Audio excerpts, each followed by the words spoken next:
अस्सलाम वालेकुम फ्रेंड्स, आप देख रहे हैं मेरा यूट्यूब चैनल कॉन्सेप्चुअल नॉलेज और मैं हूं आपका होस्ट मोहम्मद अजमल।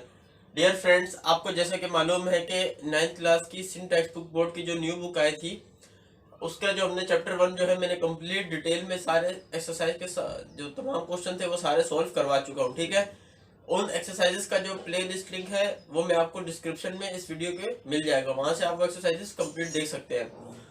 आज की वीडियो के अंदर हम ये जो chapter 1 real and complex number था इसका जो है हम लोग इसको रिवीजन कर लेंगे, या आप ऐसा समझ लें कि हम इसका क्रैश कोर्स करेंगे। ठीक है, इसमें मैं आपको तमाम मेन बातें जो होंगी वो सारी इसमें बताऊंगा जो एक्सरसाइज 1.1 से लेकर 1.6 तक है। ठीक है, आपने वीडियो को पूरा देखना है ताकि आपको कोई चीजें रह गई हो तो वो यहाँ पर आप समझ सके। सबसे पहले हम लोग बात करते हैं नंबर्स की। देखिए, नंबर्स आपको मालूम है, मैं डिटेल में जो है वो बता देता हूँ आपको फिर एक दफा कि सबसे पहले नेचुरल नंबर होते हैं। नेचुरल नंबर क्या होते हैं? जो आपके 1 से स्टार्ट होते हैं। ठीक है, उसके बाद आपके आते हैं होल नंबर्स। होल नंबर्स को हम लोग W से रिप्रेजेंट करते हैं। जो 0 से स्टार्ट होते हैं उन्हें हम लोग होल नंबर्स कहते हैं। ठीक है, और ये भी इनफाइनाइट होते हैं। इसके बाद आते हैं आपके इंटीजर्स। देखिए, इंटीजर्स को हम लोग किससे रिप्रेजेंट करते हैं? कैपिटल Z से। इंटीजर्स क्या होते हैं कि जब आप किसी नेचुरल नंबर को नेचुरल नंबर में से माइनस करेंगे तो कभी आपके पास आंसर पॉजिटिव आएगा और कभी आंसर आपके पास नेगेटिव आएगा। ठीक है, यानी अगर आप 1 में से 1 को माइनस कर रहे हैं तो 0 बच रहा है। 1 में अगर आप 2 में से 1 को माइनस कर रहे हैं तो 1 बच रहा है, लेकिन 1 में से -2 कर रहे हैं तो -1 बच रहा है। तो इसका मतलब ये हो गया कि इसमें पॉजिटिव नंबर्स भी होते हैं और नेगेटिव नंबर्स भी होते हैं और ये इनफाइनाइट होता है। ठीक है, प्लस माइनस यानी पॉजिटिव 1 भी हो सकता है और नेगेटिव 1 भी, पॉजिटिव 2 भी और नेगेटिव 2 भी। इसके बाद आते हैं आपके इवन इंटीजर्स। देखिए, इवन इंटीजर्स वो होते हैं वो नंबर जिन्हें हम 2 से डिवाइड कर सकते हैं, वो आपके क्या कहलाते हैं? Even numbers. ठीक है, और इंटीजर्स है तो इस वजह से 0 भी आएगा। तो इसमें आपके आ जाएंगे, जब इवन इंटीजर्स कहा है तो इंटीजर्स में आपको जैसे कि मालूम है कि प्लस माइनस दोनों होते हैं। तो +-2 +-4 यानी ये वो नंबर्स हैं जो 2 से डिवाइड हो सकते हैं। ठीक है, और ये भी इनफाइनाइट होते हैं। ठीक है, इसके बाद आते हैं ऑड इंटीजर्स। ठीक है, ऑड इंटीजर्स को हम लोग ऑड को कैपिटल O से रिप्रेजेंट करते हैं। अब ऑड इंटीजर्स क्या होते हैं कि वो नंबर जो 2 से डिवाइड नहीं होते हैं।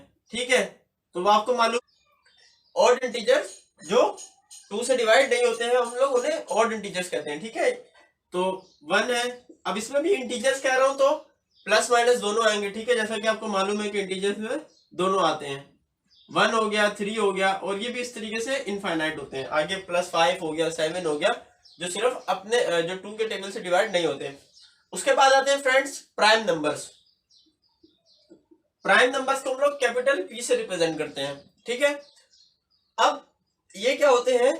ये वो नंबर्स हैं जो सिर्फ या तो 1 से डिवाइड हो सकते हैं या सिर्फ अपने टेबल से डिवाइड हो सकते हैं। ठीक है, यानी 2, 3, 5, 7, इस तरह ये इनफाइनाइट होता है। आगे 11, 13, 19, 17, तो इस तरीके के नंबर आपके जो है ये प्राइम नंबर्स कहलाते हैं। तो फ्रेंड्स, ये सारे नंबर जो है मैंने आपको जो है एक दफा बता दिए हैं। ये मैंने क्यों बताया? बेसिकली क्योंकि हम लोग चैप्टर पढ़ रहे हैं नंबर्स के हवाले से, तो सबसे पहले तो आपको ये पता होने चाहिए। ठीक है, अब इसके बाद अगर मैं बात करूं कि इनमें से आपका कोई ना कोई एक एमसीक्यू जरूर आ सकता है। ठीक है, आपको कोई भी सेट गिवन दिया जा सकता है, आपको पूछा जा सकता है कि आप जो है इनमें से ये बताएं कि ये कौन सा नंबर है। फॉर एग्जांपल ये दे दिया आपको और पूछा जाएगा ये this set belongs to which number, तो आपको पता होगा तो ये प्राइम नंबर है, तो फिर आप प्राइम नंबर पर टिक कर सकेंगे। इस वजह से इन चीजों को अच्छे तरीके से आप समझ लीजिएगा। अब इसके बाद फ्रेंड्स हम लोग आते हैं रैशनल नंबर पे और इररेशनल नंबर पे। अब आते हैं हम लोग फ्रेंड्स रैशनल नंबर पे। देखिए, रैशनल नंबर को हम लोग किससे रिप्रेजेंट करते हैं? कैपिटल Q से। ठीक है, अब देखिए रैशनल नंबर होता क्या है? बेसिकली आप इसको यूं सिंपल अल्फाज में समझ लें कि जिनको हम लोग A/B की फॉर्म में लिख सकते हो। ठीक है, उसको हम लोग रैशनल नंबर कहते हैं, लेकिन शर्त ये है कि ये जो B होगा ना डिनोमिनेटर में, ये 0 नहीं होना चाहिए। आप इतनी आसान सी बात समझ लें। ठीक है, अब ये कैसे? अब देखें, मैंने अगर लिख दिया फॉर एग्जाम्पल 3, ये क्या है? रैशनल नंबर है। ठीक है, मैं लिख देता हूं कि ये रैशनल नंबर है। ठीक है, अब मैं अगर 3 के नीचे 1 लगा दूं तब भी ये क्या है, रैशनल नंबर है। ठीक है, अगर मैं आपको इस 3 के नीचे 6 कर दूं, अब देखें 1/3 1 3 3 2 6, क्या बच जाएगा 1/2, और 1/2 को आप डिवाइड करें तो ये बचेगा आपका पास 0.5। ये तब भी क्या होगा, रैशनल नंबर ही होगा। मैंने आपको इसकी तीनों चीजें बता दी कि कोई भी नंबर जो है वो रैशनल नंबर है, उसके अपॉन में अगर जो b है यानी जो अपॉन में अगर 0 नहीं है, ठीक है, और स्क्वायर रूट में नहीं है, ठीक है, तो अच्छा ये इसकी आगे कैटेगरीज है, मैं आपको बताता हूँ। ये तो मैंने सिंपल आपको जस्ट बताया है कि अब आपको जैसे मैंने बता दिया कि 3 जो था सिर्फ एक रैशनल नंबर है, 3 के नीचे आपने डिनोमिनेटर में 1 लगा दिया तब भी वो क्या है, रैशनल नंबर है। अब आपने डिनोमिनेटर में 1 की जगह मैंने 6 पुट कर दिया, ठीक है, 3 1 3 3 2 6, क्या बच गया आपके पास 1/2, 1 को 2 से डिवाइड करें क्या बचेगा 0.5, ये तब भी क्या है, रैशनल नंबर है। ठीक है, ये तीन इसकी चीजें थी जो मैंने आपको बता दी। अब फ्रेंड जब हम रैशनल नंबर को डेसिमल फॉर्म में लिखते हैं तो उसकी बेसिकली दो टाइप्स होती हैं, ठीक है, मैं आपको वो भी सिखाता हूँ। मैंने डिवाइड किया था 1/2 को 1/2 को डिवाइड किया, आंसर मेरा क्या आ गया 0.5। अब देखें एक तो ये वैल्यू बहुत फाइनाइट है, यानी बहुत आप इसको काउंट कर सकते हैं। तो एक अब जो इसकी दूसरी टाइप होती है वो होती है non terminating recurring decimal fraction. देखें वो क्या होती है, मैंने 1 को डिवाइड किया 3 से, जब आप 1 को 3 से डिवाइड करेंगे आपके पास आंसर आएगा 0.333 और ये चलता जा रहा है। अब आपने एक बात गौर की होगी कि ना तो ये खत्म हो रहा है यानी ये इनफाइनाइट चलता जा रहा है, और ये जो नंबर्स हैं ये बिल्कुल सेम आ रहे हैं, ठीक है, ये तो 333 बिल्कुल सेम है। तो इस चीज को हम लोग बोलते हैं, क्योंकि एक तो ये टर्मिनेट नहीं हो रहा तो ये नॉन टर्मिनेटिंग है, सही, और ये जो नंबर आपस में रिपीट हो रहे थे यानी रिकर्जन हो रही है, तो ये रिकरिंग डेसिमल फ्रैक्शन है। ठीक है,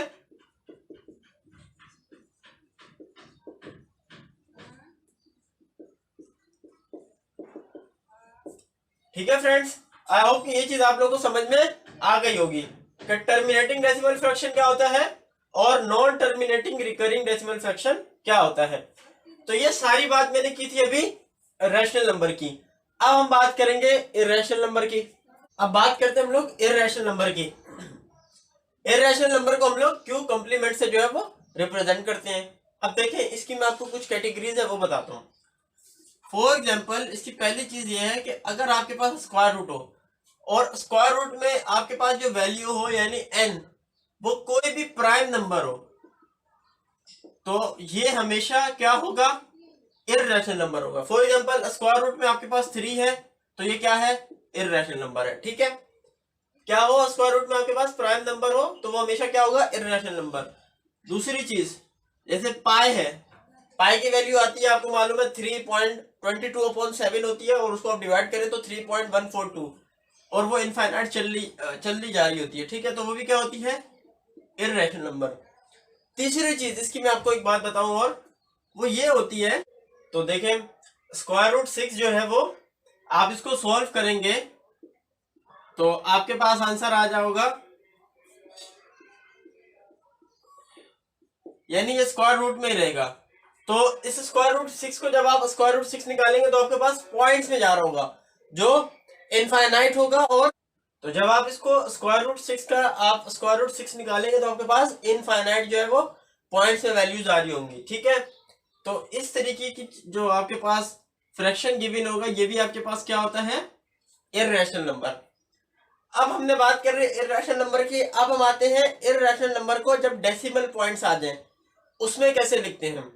देखें डेसिमल के अंदर आपके पास जो इर्रेशनल नंबर की कैटेगरी वो ये है, non recurring non terminating decimal fraction को हम लोग इर्रेशनल नंबर में शुमार करते हैं। यानी वो नंबर जो ना ही टर्मिनेट हो रहा हो, यानी वो फाइनाइट ना हो, इनफाइनाइट हो, और ना ही उसमें कोई रिकर्जन हो। रिकर्जन मतलब जैसे मैंने आपको बताया हमने पीछे डिवाइड किया था 1 को 3 से तो 0.33 आंसर आ रहा था, ये रिकर्जन थी। ठीक है, तो ये रैशनल नंबर होगा। लेकिन अगर रिकर्जन ना हो और टर्मिनेट भी ना रहा हो, तो टर्मिनेट भी ना हो रहा हो तो उसे हम लोग इर्रेशनल नंबर में शुमार करते हैं। फॉर एग्जाम्पल आपके पास है √2, तो जब आप √2 निकालेंगे तो आपके पास आएगा 1.412,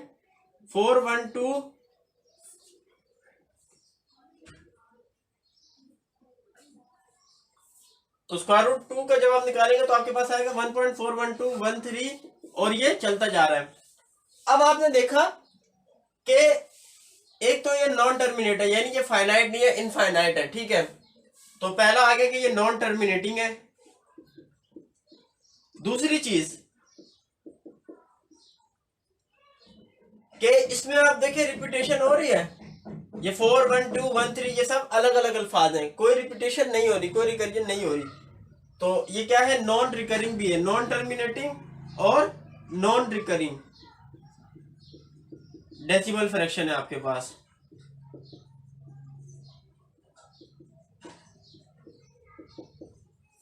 तो ये आपका इर्रेशनल नंबर में चला जाएगा। किस में चला जाएगा, इर्रेशनल नंबर में। तो बेसिकली ये 4 तरीके की जो थी मैंने आपको टाइप्स बताई है कि आप इनको दिमाग में रखेंगे तो इंशाल्लाह कोई भी इर्रेशनल नंबर आ जाएगा तो आप उसको इजीली फाइंड आउट कर सकेंगे। तो अब इसके बाद हम लोग चलते हैं नेक्स्ट स्टेप पे। अब फ्रेंड्स, जैसा कि आपको एक्सरसाइज 1.1 में जो गिवन है उसमें बेसिकली यही हो रहा है कि जो आपके पास पहला क्वेश्चन है वो ये है कि मैं आपको पढ़ के बता देता हूं कि आपको आइडेंटिफाई करने हैं, बहुत सारे नंबर गिवन है कि उसमें रैशनल नंबर कौन सा है, इर्रेशनल नंबर कौन सा है। तो आपने रैशनल और इर्रेशनल नंबर में जो मैंने आपको डिफरेंस बताया है ये आपने याद रखना है, तो आप बासानी उसको सॉल्व कर लेंगे, ठीक है। उसके अलावा जो दूसरा क्वेश्चन था इसका, convert the following into decimal fraction, और आपने ये भी बताना है जैसे आपके पास 5/8 है, आपने इसको डिवाइड किया, ठीक है। 5 को 8 से आप डिवाइड करें, मैं आपको डिवाइड करके दिखा देता हूं। 5 को आपने 8 से डिवाइड किया, आपके पास आंसर आ गया 0.625। अब आपको मालूम है कि ये टर्मिनेट हो रहा है, ठीक है। तो ये टर्मिनेटिंग डेसिमल फ्रैक्शन है, सिंपल, ये आपको बताना है, टर्मिनेटिंग डेसिमल फ्रैक्शन, ठीक है। तो इस तरीके के क्वेश्चन है क्वेश्चन नंबर 2 में आपकी एक्सरसाइज 1.1 में। और इसी तरह नॉन टर्मिनेटिंग क्या होता है कि वो इनफाइनाइट चलता जा रहा होगा, वो आपका नॉन टर्मिनेटिंग है, ठीक है। आई होप ये चीज आपको समझ में आ गई होगी, इतना कोई मुश्किल नहीं है।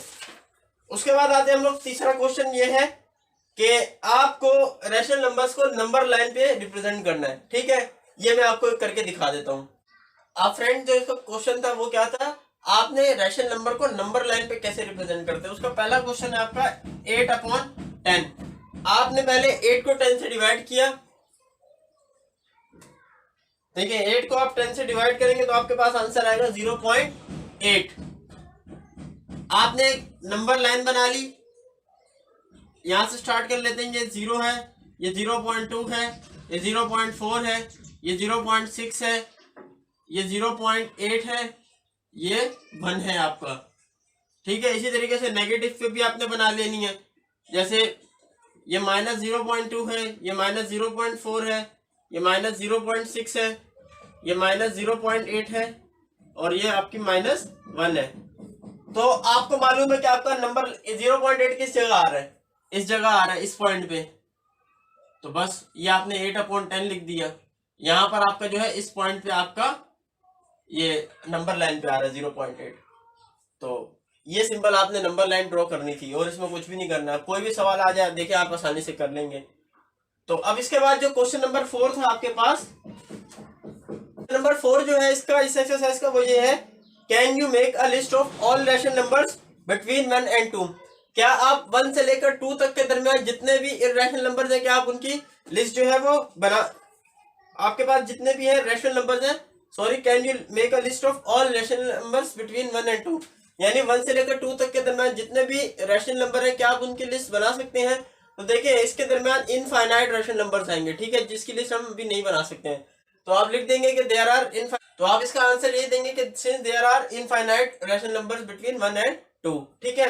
उसके बाद जो क्वेश्चन नंबर 5 है वो ये है कि y जो है pi is a irrational number. Pi जो मैंने आपको बताया वो इररेशनल नंबर क्यों है, तो जैसे मैंने आपको बताया कि उसके अंदर इनफाइनाइट वैल्यू चलती जा रही है, ठीक है, और वो ना ही उसमें कोई रिपीटेशन हो रही है, ना ही रिकर्शन हो रही है, ठीक है। तो इस वजह से यानी हम उसको अपॉन की फॉर्म में नहीं लिख सकते हैं, इस वजह से जो पाई है वो आपका इर्रेशनल नंबर है। उसके बाद फ्रेंड आपके टिक द करेक्ट स्टेटमेंट है, ये बहुत आसान है, ये आप जो है वो इजीली कर लेंगे, ठीक है। इसमें भी यही पूछा गया है, पाई इर्रेशनल नंबर है, 5/7 ये इर्रेशनल नंबर की एग्जांपल है, ठीक है। तो ये आप कर लेंगे इजीली। अब इसके बाद हम लोग आते हैं एक्सरसाइज 1.2 की तरफ।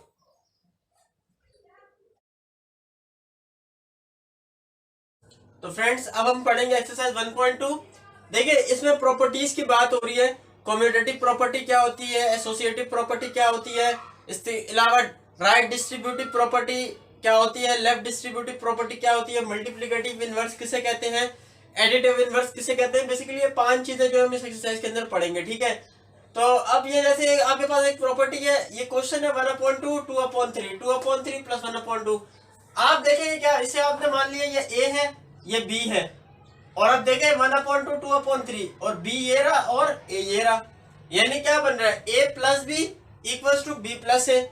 तो इस प्रॉपर्टी को हम लोग कहते हैं कम्यूटेटिव प्रॉपर्टी। क्या बोलते हैं, कम्यूटेटिव प्रॉपर्टी, ये इस प्रॉपर्टी का नाम है, ठीक है। और एडिशन हो रहा तो of addition, commutative property of addition. अच्छा ये आपको समझ में आ गई होगी कि ए प्लस बी किसके बराबर होता है, बी प्लस ए का, ये कम्यूटेटिव प्रॉपर्टी कहलाती है। अब यहां देखिए, इसको आपने मान लिया ये ए है, ये बी है, ये सी है। इसी तरीके से ये ए है, ये बी है और ये सी है, देख सकते हैं आप। तो फर्क क्या हुआ, ए प्लस यहाँ बी प्लस सी ब्रैकेट में था और यहाँ पर ए प्लस बी ब्रैकेट में और सी ब्रैकेट के बाहर है, तो इसमें कोई फर्क नहीं हुआ, ठीक है। इसको हम लोग बोलते हैं एसोसिएटिव प्रॉपर्टी। क्या बोलते हैं, एसोसिएटिव प्रॉपर्टी। इसमें यह होगा कि यहाँ पर बी और सी को पहले ब्रैकेट में सोल्व करेंगे और इसमें यहाँ पर यह होगा कि ए और बी को पहले ब्रैकेट में सोल्व करेंगे, फिर उसको सी के साथ ऐड कर देंगे, यहाँ पर ए के साथ ऐड कर देंगे बी प्लस सी को।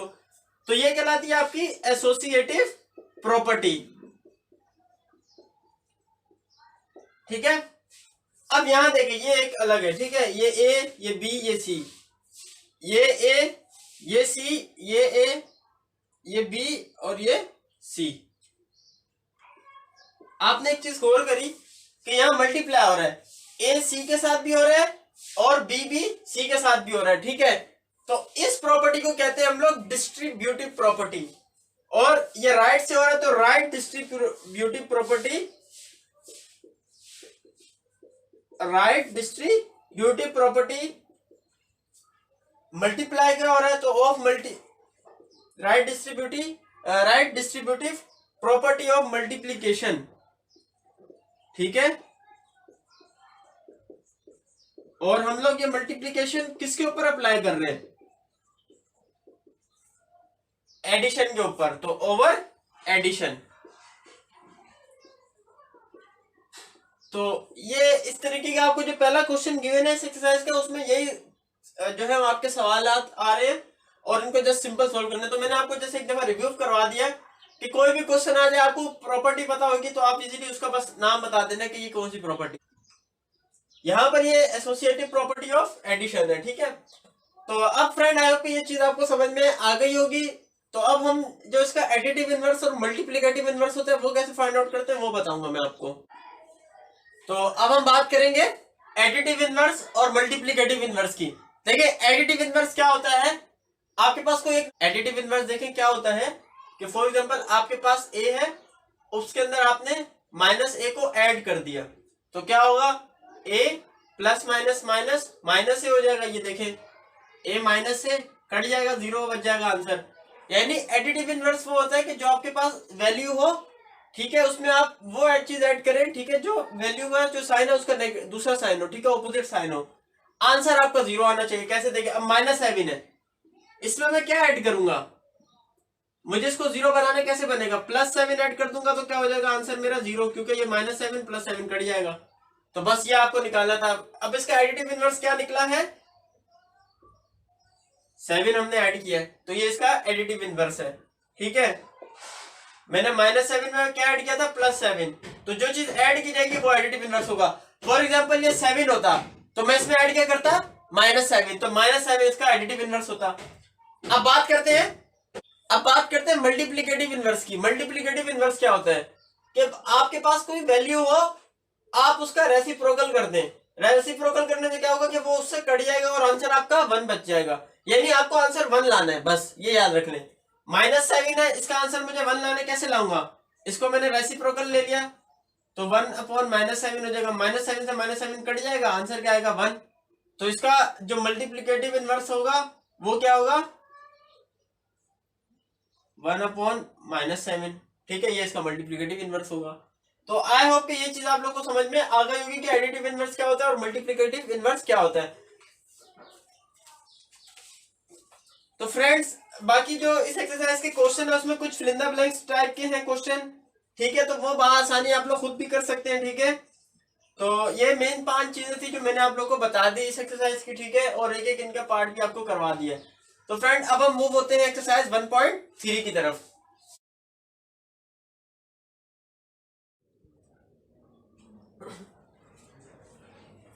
अब हम फ्रेंड एक्सरसाइज 1.3 का जो है वो ओवरव्यू करेंगे, ठीक है। अब देखिए, इसका जो पहला क्वेश्चन है वो आपके पास है, राइट द बेस। अब फ्रेंड्स, हम लोग एक्सरसाइज 1.3 का जो है वो रिव्यू करेंगे। इसका पहला क्वेश्चन है, right the base and exponent of the following. तो अब मैं आपको सिंपल सी चीज बता सकता हूं कि जैसे ये लिखा हुआ है -30 और उसकी पावर है 20। हमेशा याद रख ले, ये आपकी बेस कहलाती है। यहां पर बेस क्या है आपकी? -30। और जिससे हम लोग पावर बोलते हैं ना, पावर, उसका दूसरा नाम एक्सपोनेंट भी है, ठीक है। पावर या फिर एक्सपोनेंट, वो आपका यहां पर क्या है? 20 है। तो अब आपके पास कोई भी क्वेश्चन आ जाए, अपॉन में आ जाए, कुछ भी आ जाए, जैसे आपके पास 2/7 और 2 हो जाता, तो इसकी बेस क्या होती? 2/7 और आपका एक्सपोनेंट क्या होता है? 2। तो कोई भी क्वेश्चन आ जाए, आपको ये सिंपल आसानी से कर लेंगे कि बेस किसे कहते हैं और पावर या फिर एक्सपोनेंट क्या होता है। अब इसके बाद हम लोग करते हैं इसका क्वेश्चन नंबर 2 का रिव्यू। तो फ्रेंड, अब इसका क्वेश्चन नंबर 2 ये है कि आपको रेडिकेंड और इंडेक्स को जो है वो फाइंड आउट करना है। आपका एक क्वेश्चन मैं लिख देता हूं। क्वेश्चन ये है आपके पास, x² और yz। अच्छा, मैं आपको एक सिंपल सी इसकी ट्रिक याद रखाऊं कि क्या करना है। आपको मालूम है कि कॉपी का जो पहला पेज होता है वो हम लोग इंडेक्स का बनाते हैं, ठीक है, नाम के बाद। तो जो बाहर वाला होता है, स्टार्टिंग वाला, वो इंडेक्स होता है। इंडेक्स यहाँ पर क्या है? 5। और जो अंदर वैल्यू होगी आपकी वो क्या होगी? रेडिकेंड, ठीक है, जो स्क्वायर रूट के अंदर वैल्यू है आपकी x² yz। अब आपके पास कोई भी सवाल आ जाए, देखिए एक और जैसे सवाल मैं लिख देता हूं। ये सवाल है आपके पास, रेडिकेंड, इसमें आपका इंडेक्स क्या है? 3 है और रेडिकेंड क्या है? 5 है। तो ये सवाल था सिंपल सा कि इंडेक्स और रेडिकेंड क्या होता है, ये आपको बताना था। कोई भी सवाल आज आप इजीली कर लेंगे। अब इसके बाद हम लोग करते हैं इसका तीसरा क्वेश्चन। अब इसका जो तीसरा क्वेश्चन है उसमें आपको मालूम करना है कि इस जो एक्सप्रेशन है इसको आपने एक्सपोनेंशियल फॉर्म में लिखना है। देखें, एक्सपोनेंशियल फॉर्म में कैसे लिखेंगे? देखें, स्क्वायर रूट के ऊपर क्या लगा हुआ है? क्यूब। अगर सिर्फ स्क्वायर रूट हो ना, उसकी वैल्यू होती है 1/2। अगर स्क्वायर रूट के ऊपर कोई भी नंबर आ जाए ना, वो फिर उसके बराबर होता है। जैसे स्क्वायर रूट के ऊपर 3 है तो 1/3, यहाँ 4 होगा तो क्या हो जाएगा? 1/4। इस तरह 5, 6, ठीक है। अब ये -64 आ गया, ये 2 आ गया। स्क्वायर रूट के ऊपर क्या लगा हुआ था? क्यूब, तो इसकी वैल्यू क्या है? 1/3, ठीक है। आपने क्या किया? -64, 2 को 1 से मल्टीप्लाई किया, 2 हो गया, और 2/3। ये आपने सिंपल इसको एक्सपोनेंशियल फॉर्म में कर लिया। तो इन सारे क्वेश्चन में यही है कि आपको क्वेश्चन गिवन है, आपने उनको एक्सपोनेंशियल फॉर्म में करना है। कोई भी क्वेश्चन हो, आपने जस्ट उसका जो स्क्वायर रूट में वैल्यू होगी उससे जो है उसको मल्टीप्लाई करवा देना, जो यहाँ पर अगर कोई पावर है तो, और ये आपका आंसर आ जाएगा, सिंपल। अब इसके बाद हम लोग करते हैं इसका क्वेश्चन नंबर 4। अब फ्रेंड्स, आपके पास एक्सप्रेशन गिवन है, आपने इसको रेडिकल फॉर्म में चेंज करना है। देखिए, रेडिकल फॉर्म क्या थी, अब उसको कैसे चेंज करेंगे? 5/7, ये थोड़ा मैंने मुश्किल क्वेश्चन खुद ही रखा ताकि आपको समझ में आ जाए। इसकी पावर क्या है? 3, और बाहर ऊपर नोमिनेटर की पावर क्या है? 5। मैंने इसको 5 से मल्टीप्लाई करवा दिया। अब नोमिनेटर पे ऊपर 1 बच गया और अपॉन में 7 आ गया, ठीक है फ्रेंड्स। अब 5/7 आ गया आपका, 3 को 5 से मल्टीप्लाई किया, क्या बन जाएगा? 15, और ये 1/7 है, तो ये इस तरीके से आ जाएगा रेडिकेंड फॉर्म में, 7 आ जाएगा। जैसे मैंने आपको बताया था, डिनोमिनेटर, जो डिनोमिनेटर होती है पावर की, वही आपका रेडिकेंड का नंबर होता है, वही आपका सॉरी इंडेक्स का जो है वो जो आपका स्क्वायर रूट है उसकी वैल्यू होती है। ठीक है, तो सिंपल ये करना था आपको। तो कोई भी क्वेश्चन आ जाए आप उसको इजीली सॉल्व कर लेंगे। तो फ्रेंड्स आज की इसके अंदर हमने जो है एक्सरसाइज 1.3 को जो है वो कंप्लीट ओवरव्यू कर लिया है। ठीक है, मैंने आपको एक एक का क्वेश्चन ही करवाया है ताकि आपको जस्ट क्लियर हो जाए कि क्या कॉन्सेप्ट थे। और आपको पूरा जो एक्सरसाइज देखनी है वो आपको इंशाल्लाह लिंक में मिल जाएगी, मैं पूरी एक्सरसाइज भी करवा चुका हूँ। अब हम चलेंगे एक्सरसाइज 1.4 की तरफ।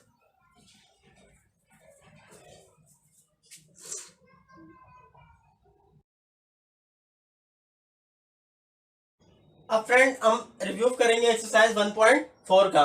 देखें, इसको शुरू करने से पहले मैं आपको एक सिंपल सी चीज बता देता हूँ कि इसमें हम लोग दो लॉस को पढ़ेंगे। दो लॉस कौन सी थी कि आपके पास जैसे ये लिख दिया मैंने, ये जस्ट एग्जांपल है। आप देखें कि बेस सेम है, जैसे ये भी ए है ये भी ए है। जब बेस सेम हो और मल्टीप्लाई हो रहा हो तो पावर्स क्या हो जाती हैं, ऐड हो जाती हैं। जैसे ये बेस सेम थी, ये एक दफा आ जाएगी, मल्टीप्लाई हो रहे हैं तो पावर इनकी क्या हो जाएंगी, ऐड हो जाएंगी। तो 3 + 2 क्या हो जाएगा, 5। इसी तरीके से एक तो ये चीज हमने पढ़ी थी। दूसरी चीज इसमें जो हम पढ़ेंगे वो ये है कि फॉर एग्जाम्पल ये क्वेश्चन है, बेस सेम हो और डिवाइड हो तो पावर ऊपर जाके साइन चेंज हो जाएगा, यानी +2 है ऊपर जाके क्या हो जाएगा, -2। तो 4 में से 2 माइनस किया तो 2 बच जाएगा। अब एक्सरसाइज 1.4 का जो क्वेश्चन नंबर 1 का है, एक सवाल मैंने लिखा है। आपने कोई कंफ्यूज नहीं होना। यहाँ पर देखें, ये पूरी एक बेस है, ये भी एक बेस है, यानी a+b बेस सेम है और डिवाइड हो रहा है तो पावर ऊपर जाके माइनस हो जाएगी। यहाँ पर इसकी पावर 1 है तो ऊपर जाके -1 हो जाएगी। इस तरह ये c+d एक है बेस है और ये भी c+d एक बेस है, तो बेस सेम है तो इसकी पावर ऊपर 3 है और ये +2 ऊपर जाके क्या हो जाएगी, -2। तो a+b 2 में से 1 निकाला 1 बचा, इसी तरीके से 3 में से 2 निकाला 1 बचा और 1 लिखते नहीं है, तो ये इसका आंसर हो जाएगा। अब इसका एक और क्वेश्चन भी मैं आपको करवा देता हूँ। देखें, जैसे ये 3 की पावर 5 और 3 की पावर 2 बेस सेम है तो ये पावर ऊपर जाके माइनस हो जाएगी, +2 था ऊपर जाके -2 हो जाएगी, 3 की पावर 3, ये इसका आंसर है। तो कोई भी क्वेश्चन हो जाए आपने ये नहीं देखना कि ये a+b थी तो एक्सप्रेशन देखकर आप बोले कि ये कैसे होगा। सिंपल आपको रूल पता है तो बस आपने रूल याद रखना है। अब इसके बाद हम लोग करते हैं इसका क्वेश्चन नंबर 2। अब फ्रेंड जो इसका क्वेश्चन नंबर 2 था उसमें क्वेश्चन आपके पास यही है, simplify by using laws of exponents. Laws of exponents को इस्तेमाल करते हैं, उनको आपने सिंप्लीफाई करना है। बहुत आसान से देखें, बेस सेम है -c/d -c/d और ये तीनों क्या हो रहे हैं आपस में, मल्टीप्लाई। तो जब आपको मालूम है कि बेस सेम होगी तो और मल्टीप्लाई हो रहा है तो पावर ऐड हो जाएंगी, यानी 2 + 3 + 5। तो -c/d 2 + 3 5 5 + 5 कितना हो जाएगा, 10। ये इसका आंसर है। आपने कंफ्यूज नहीं होना है, बस आपको रूल्स पता है वही इस्तेमाल करते हुए आपने क्वेश्चन को सॉल्व कर लेना है। अब इसके बहुत सारे क्वेश्चन हैं, 12 क्वेश्चन हैं। ठीक है, तो जो मुझे थोड़ा लगा कि डिफिकल्ट हो सकता है, आप लोगों को कंफ्यूजन हो जाए, तो मैंने वो करवा दिए। बाकी आप इसके क्वेश्चन आपने देख लो तो वो मैंने पूरे एक्सरसाइज सॉल्व करवाई भी है। अब फ्रेंड्स देखें, ये इसका क्वेश्चन नंबर 3 जो था उसका भी यही है कि simplify by using laws of exponents. अब इसमें लॉज ऑफ एक्सपोनेंट्स देखिए क्या होगी, ये तीनों पावर्स मल्टीप्लाई हो जाएंगी आपस में। तो आप देख सकते हैं कि 3 × 2 = 6, 6 × 4 = 24, तो z की पावर 24, ये इसका आंसर आ जाएगा। सिंपल सा क्वेश्चन है। इसके बाद एक और क्वेश्चन आपको करवा देता हूं। अब ये एक और क्वेश्चन है, देखिए इसमें क्या होगा, आपको मालूम है ये सब बेस सेम है और मल्टीप्लाई भी हो रही है तो पावर ऐड हो जाएंगी, यानी इसकी पावर 1 है, ये 2 है, ये 3 है और ये 4 है। और इस तरह ये 2 को 5 से मल्टीप्लाई कर देना है आपने। 1 + 2 3, 3 + 3 6 और 6 + 4 कितना हो जाएगा, 10 और 2 5 से भी कितना होगा, 10। अब 10 को आपने मल्टीप्लाई कर देना 10 से, तो 10 को जब आप 10 से करेंगे तो कितना आ जाएगा, 100। ये आपके पास आंसर आ जाएगा। तो बहुत सिंपल से क्वेश्चन थे। आई होप ये सारे आपको समझ में आ गए होंगे। अब एक्सरसाइज हम लोग रिव्यू करेंगे एक्सरसाइज 1.5 का। अब हम फ्रेंड्स रिव्यू करेंगे एक्सरसाइज 1.5 का। देखिए इसमें जो पहला क्वेश्चन आपको गिवन है वो ये है कि आपको ये एक ऑर्डर्ड पेयर गिवन है, आपने इनको a प्लस बी आयोटा की फॉर्म में लिखना है। तो सिंपल चीज है, जो पहला आपका ऑर्डर्ड पेयर है वो a है और जो दूसरा है वो b है, b के साथ आपने आयोटा का वर्ड लगा देना है, तो यानी 1 प्लस 2 आयोटा। ये सिंपल सा क्वेश्चन था, ये आपने करना है। जितने भी सवाल आ जाएंगे, जैसे ये है -3 और 4, तो -3 प्लस 4 आयोटा, ये इसका आंसर है। कोई भी क्वेश्चन हो आपने ऐसे सॉल्व करना है। अब इसके बाद हम लोग करते हैं इसका क्वेश्चन नंबर 2। अब इन क्वेश्चन में आपको रियल और इमेजिनरी पार्ट फाइंड आउट करना है। बहुत आसान है, जिस आपका नंबर के साथ आयोटा होगा वही आपका इमेजिनरी नंबर है। तो देखिए ये वाला आपका 1 जो है वो यहाँ पर रियल है और ये आपका इमेजिनरी है, ठीक है। रियल जो है वो आपका 1 आ जाएगा, इमेजिनरी में आपका 2 आयोटा आ जाएगा, ये इसका आंसर है। अब इसी तरीके से ये क्वेश्चन है, इसको सोल्व करते हैं। देखिए इसमें क्या है, -3/4 माइनस माइनस प्लस 4/5 आयोटा। तो इसमें आपको मालूम है कि रियल पार्ट आपको क्या है, -3/4 और इमेजिनरी आपका क्या हो जाएगा 4/5। तो ये इसका आंसर है, सिंपल। तो रियल पार्ट हो और इमेजिनरी पार्ट फाइंड आउट करना किसी भी ऑर्डर पेयर से बहुत आसान है। अब इसके बाद हम लोग करते हैं इसका क्वेश्चन नंबर 3। अब जो तीसरा क्वेश्चन है ना, उसमें आपको ये है कि आपको इसका कॉन्जुगेट फाइंड आउट करना है। देखिए कॉन्जुगेट फाइंड आउट कैसे करते हैं, आपके पास फॉर एग्जांपल ये ऑर्डर पेयर बन रहा है a प्लस बी आयोटा। तो कॉन्जुगेट जब निकालेंगे तो आप क्या करें, जो आपका, इसको मैं ऐसा एक कोमा कर देता हूं, जो आपका आयोटा वाला पार्ट है उसका आप साइन चेंज कर दें, यानी प्लस है तो माइनस हो जाएगा, माइनस है तो प्लस हो जाएगा, ये सिंपल करना है। तो 3 + 2 आयोटा तो क्या हो जाएगा 3 - 2 आयोटा, ये इसका आंसर है। तो यानी जो आयोटा वाला पार्ट होगा उसका आपने साइन चेंज कर देना है, तो वो आपका क्या हो जाएगा, कॉन्जुगेट निकल जाएगा उस आपके एक्सप्रेशन का।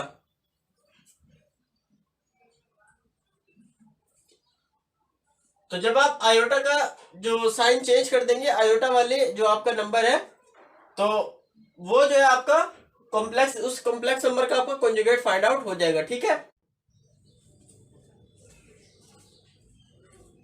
तो फ्रेंड्स ये इसका हम एक और क्वेश्चन है उसको सॉल्व करते हैं। देखिए इसमें भी हमें कॉन्जुगेट फाइंड आउट करना है।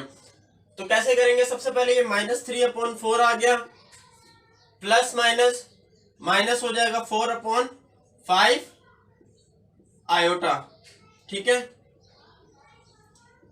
अब आपको मालूम है कि कॉन्जुगेट निकालते वक्त हमें किस टर्म का साइन चेंज करना होता है, आयोटा वाली का। तो आपका जो इसका कॉन्जुगेट आ जाएगा, ये माइनस है तो क्या हो जाएगा प्लस 4/5 आयोटा, ये इसका कॉन्जुगेट निकल आएगा। तो अब आपके पास फ्रेंड कोई भी क्वेश्चन आ जाए, आपको उसका कॉन्जुगेट फाइंड आउट करना हो, तो ये स्टेप्स आपने सिर्फ याद रखना है कि जो आयोटा वाला पार्ट होगा उसका साइन आपने चेंज कर देना, तो वो कॉन्जुगेट निकाला है।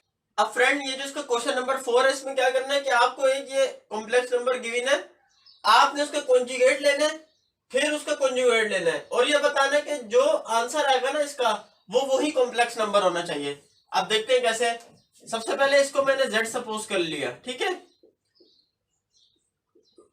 z सपोज कर लिया इस वाली कॉम्प्लेक्स नंबर को। अब हमने इसका कॉन्जुगेट फाइंड आउट करना है। कॉन्जुगेट में क्या होता है, प्राइम आ जाता है, ऊपर बार आ जाता है।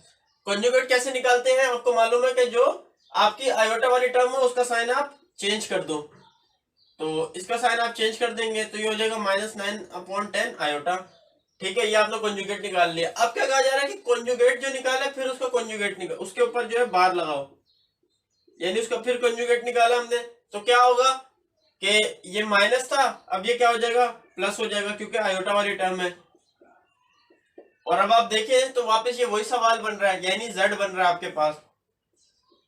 तो यही आंसर है इसका, यही आपको प्रूफ करना था। तो अब इसके अंदर फ्रेंड ये था बेसिकली कि आपको एक कॉन्जुगेट फाइंड आउट करना है, फिर उसका जो आंसर आएगा फिर उसका कॉन्जुगेट लेना है।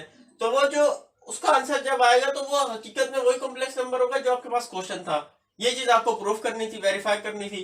तो अब इसका कोई भी क्वेश्चन आ जाए आप आसानी इसको सोल्व कर लेंगे, ठीक है।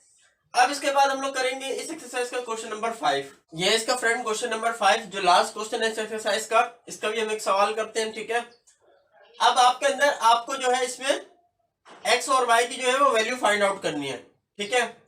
तो अब आप देखिए कैसे फाइंड आउट करेंगे। आपको मालूम है ये रियल नंबर है, ये रियल पार्ट है इस कॉम्प्लेक्स नंबर का और इस तरह ये रियल पार्ट है। मुझे कैसे पता चला? क्योंकि जो इमेजिनरी होगा उसके साथ तो आयोटा लगा होगा, ये आयोटा वाला इमेजिनरी है, इसी तरीके से आयोटा वाला इमेजिनरी है। आपने क्या किया कि कंपेयर कर लिया रियल पार्ट्स को। सबसे पहले आपने रियल पार्ट्स को कंपेयर करना है। कौन कौन से? X square is equal to 16/9। Square आपको खत्म करना है क्योंकि आपको तो एक्स की वैल्यू चाहिए। तो आपने क्या करना है? Take square root on both sides.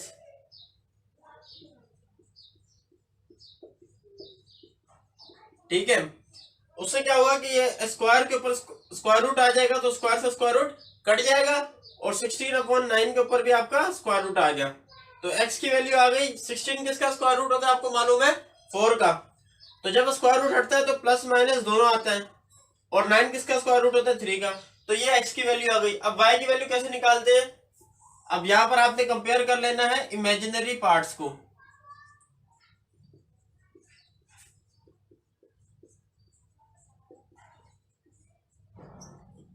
देखें इमेजिनरी पार्ट्स क्या है? Iota y square is equal to 9/25 iota. Iota से आयोटा कैंसिल हो जाएगा, y square is equal to 9/25। ठीक है, फिर वही take square root on both sides करेंगे आप।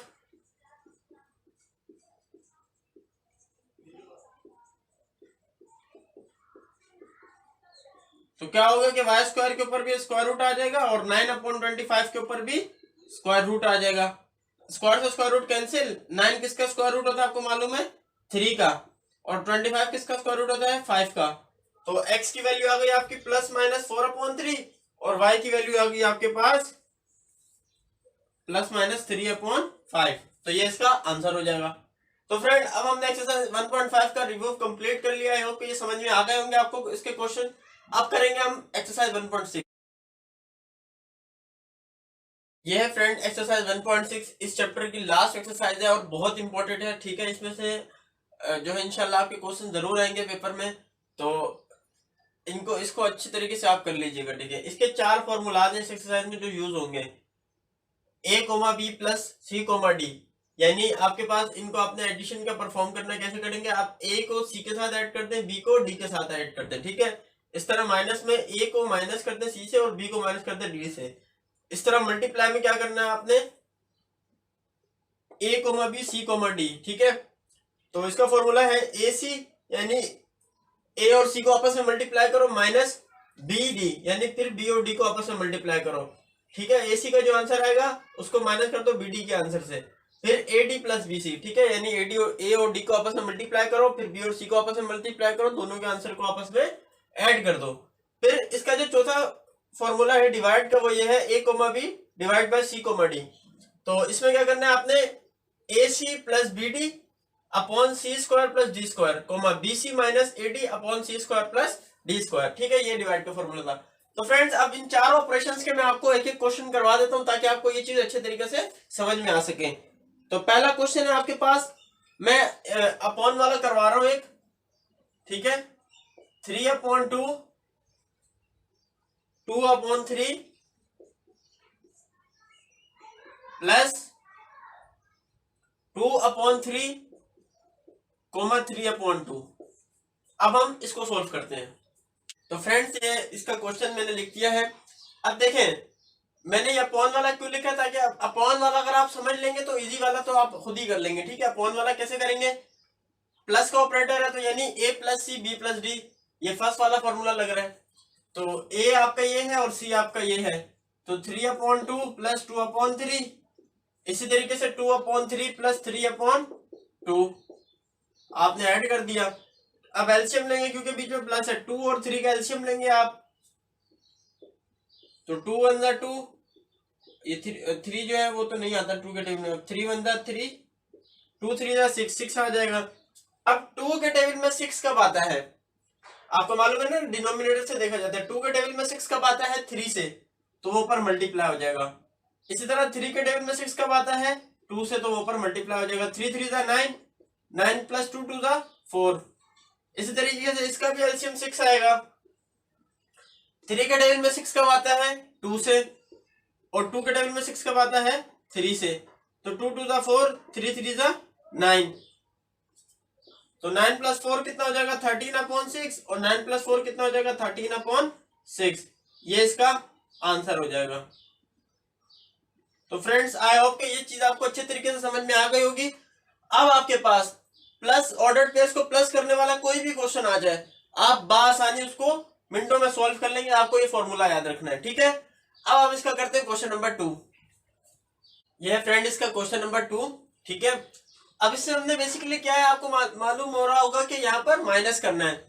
तो a माइनस सी यानी 2xy को माइनस कर देंगे 1/2 xy से। ये a है, ये b है, ये c है, d है।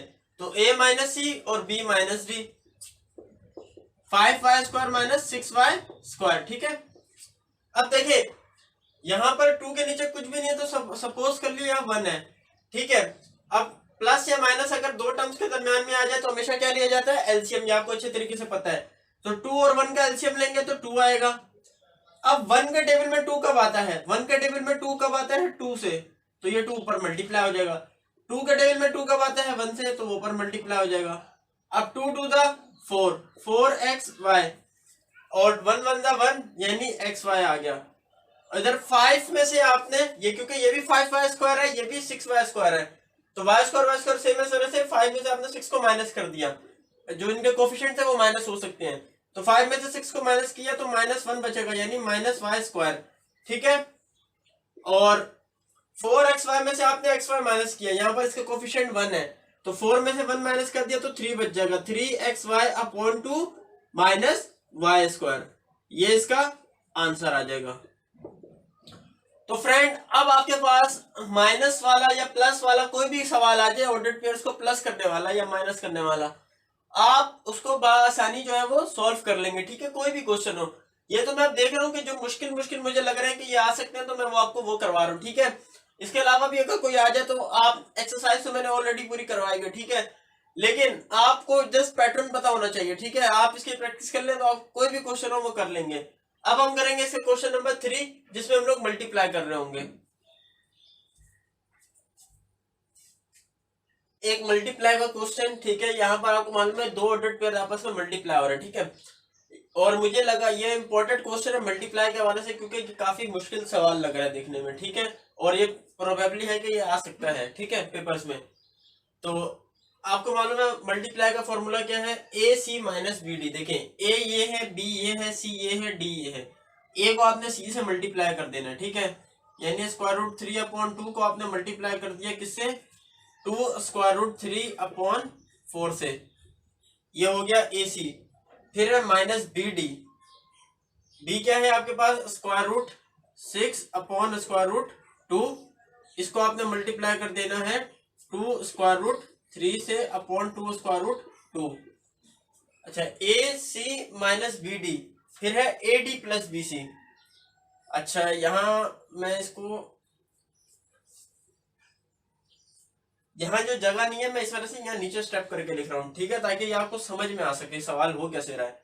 तो मैं यहाँ नीचे कर रहा हूँ ए डी यानी √3/2, और डी आपका पास क्या है 2 √3/2 √2 प्लस बी सी, ठीक है। बी आपके पास क्या है √6/√2, और सी आपके पास है 2 √3/4। तो फ्रेंड्स ये पूरा एक ही स्टेप है, ठीक है। ये a c minus b d, और ये था comma a d plus b c. अब आप क्या करेंगे, आपने इसको सॉल्व करना है। देखें 2 से 2 कैंसिल हो जाएगा, ठीक है। अच्छा ये √3 है, ये √3 से मल्टीप्लाई हो रहा है, तो याद रखें जब भी दो स्क्वायर रूट सेम हो, जैसे ये दोनों वैल्यू सेम है 3 और 3, और ये स्क्वायर रूट में आ गई, आप इसको करके भी देख लें तो 3 3 का 9 बन जाएगा, और 9 किसका स्क्वायर रूट होता है 3 का, तो यानी यहाँ बच जाएगा 3/4। अच्छा यहाँ पर भी इसी तरीके से देखें कि ये 2 से 2 कैंसिल हो जाएगा, ठीक है, और आपका है √6 √3 और ये, तो देखें 6 और √3 को मैं चले एक में कर लेता हूं, तो ये बन जाएगा और ये स्क्वायर रूट 2 था और ये स्क्वायर रूट 2 था, सेम एज इट इज, ये कैंसिल हो जाएगा, 2 बच जाएगा। ठीक है, उसके बाद यहां पर देखें ये 2 से 2 कैंसिल। ठीक है, स्क्वायर रूट 3 से मल्टीप्लाई होगा तो सिर्फ 3 बच जाएगा, और यहां बच जाएगा 2 स्क्वायर रूट 2। ठीक है, और प्लस BC, तो यहां पर आपका क्या कैंसिल हो रहा है, यहां पर आप 2 6 और स्क्वायर रूट 3 एक ही में कर देंगे आप। ठीक है, जैसे ये दोनों मल्टीप्लाई हो रहे हैं ना, और इसी तरह यहाँ पर 4 और स्क्वायर रूट 2। अच्छा, यहाँ ये कैंसिल हो रहा है, 2 1 2 2 2 4, तो यहाँ पर ये 2 खत्म हो जाएगा, यहाँ बच जाएगा 2 स्क्वायर रूट 2। तो फ्रेंड जो नेक्स्ट स्टेप था वो ये था। ठीक है, अब फ्रेंड इसके बाद आपने क्या करना है, देखिए ये 3/4 आ गया, 6 3 18 होता है। ठीक है, 18/2, इसी तरीके से 3/2 स्क्वायर रूट 2 प्लस 6 3 18/2 स्क्वायर रूट 2। ठीक है, अब आपने 18 का एलसीएम लेना है। ठीक है, यहां में ले रहा हूं एलसीएम, 2 9 18, 3 3 9 और 3 1 3।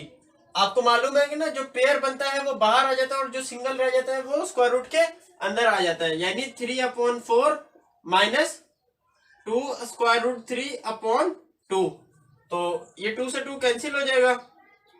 इसी तरीके से यहाँ पर भी आपने 2 स्क्वायर रूट 2 प्लस 18 था, 18 का आपका आया square root 2 square root 3/2 square root 2, तो इससे क्या होगा कि ये इससे कैंसिल हो जाएगा। ठीक है, अब फ्रेंड इसके आगे मैं ऊपर कर रहा हूं, देखें 3/4, ये आपका सिर्फ यहाँ बच जाएगा स्क्वायर रूट 3, यहाँ इसके नीचे कुछ नहीं आता, सपोज कर लिया मैंने। इस तरह यहाँ पर आपका 3/2 स्क्वायर रूट 2 और plus square root 3 upon square root 2। ठीक है, अब 4 और 1 का एलसीएम लेंगे आप तो 4 आएगा, 4 के टेबल में 4 कब आता है 1 से, तो 1 से 3 1 3, और 1 के टेबल में 4 कब आता है 4 से, तो 4 स्क्वायर रूट 3। इसी तरह यहाँ पर 2 स्क्वायर रूट 2 है और यह है स्क्वायर रूट 2, तो आप एलसीएम लेंगे तो आपका आएगा 2 स्क्वायर रूट 2। ठीक है, 2 स्क्वायर रूट 2 के टेबल में 2 स्क्वायर रूट 2 कब आएगा 1 से, तो 3 1 3, स्क्वायर रूट 2 स्क्वायर रूट से कट के 2 बच जाएगा, तो ये हो जाएगा 2 ऊपर जाके मल्टीप्लाई हो जाएगा, तो 2 स्क्वायर रूट 3। तो फ्रेंड्स ये इसका आंसर हो जाएगा। आई होप कि ये चीज आप लोग को अच्छे तरीके से क्लियर हो गई होगी। अब इसके बाद हम लोग करते हैं एक लास्ट जो है वो डिवाइड का क्वेश्चन। ये फ्रेंड इसका डिवाइड का क्वेश्चन, देखें डिवाइड का फॉर्मूला आपको मालूम है, AC प्लस BD, यानी AC इन दोनों को आपस में मल्टीप्लाई करवा दिया, प्लस BD यानी -7 को मल्टीप्लाई करवा दिया 2 से, फिर है BC माइनस AD, BC यानी -7 को मल्टीप्लाई करवा दिया 3 से, माइनस AD माइनस A और D।